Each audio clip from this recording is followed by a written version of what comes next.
ગુજરાત રાજ્યની અંદર ભ્રષ્ટાચાર એ માત્રામાં વધી ગયો છે, ફૂલ્યો ફાલ્યો છે કે એના ઉપર કોઈ જાતની નજર નથી કરવામાં આવતી અને અહીંયા આખે આખા બ્રિજો પડી જાય છે, પરંતુ ક્યાંક ભારતીય જનતા પાર્ટીના નેતાઓ અને કાર્યકર્તાઓ લખે છે એક ભાગ તૂટી ગયો. એક ભાગે કેટલા લોકોના જીવ લીધા ખબર ને ભાઈ? જોયું ને તમે એક ભાગે? અને તમે હજુ લખો છો કે એક ભાગ તૂટ્યો છે. આ વર્ણન કરવું ખૂબ જરૂરી હતું. તમે વ્યવસ્થિત સાંત્વના પાઠવી શકતા હતા. તમે લખી શકતા હતા કે જે ઘટના બની છે ખૂબ દુઃખદ છે, આવી ઘટના ન બને તેની પણ આપણે તકેદારી રાખવી પડશે, અધિકારીઓએ સતત તપાસ કરવી પડશે. પરંતુ નહીં, અહીંયા તો એક દિગ્ગજ વ્યક્તિએ પોસ્ટ મૂકી એટલે સીધા જ એમને કોપી કરી અને લાઈન સર બધા કોપી પેસ્ટ, એકની એક વાત, એક ભાગ તૂટ્યો, આ એક ભાગ તૂટ્યો, એક ભાગ તૂટ્યો. વોટ નોનસેન્સ ભાઈ!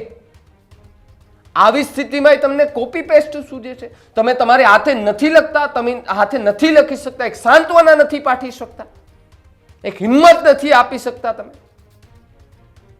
સરકારમાં રહીને તમે આ રીતે કરો છો. બીજા લખેલે તમે હવે કોપી પેસ્ટ કરીને મૂકો તો તમારામાં ને એનામાં શું ફેર ભાઈ?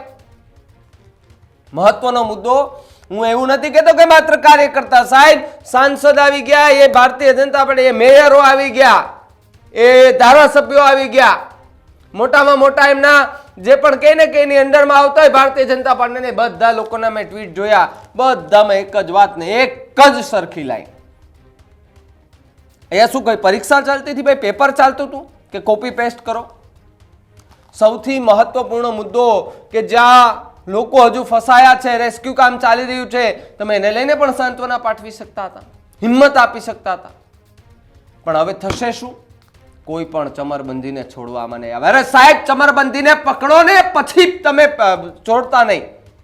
ચમરબંધી કોઈ પકડાતા તો છે નહીં અને તમે છોડવાની વાત કરો છો.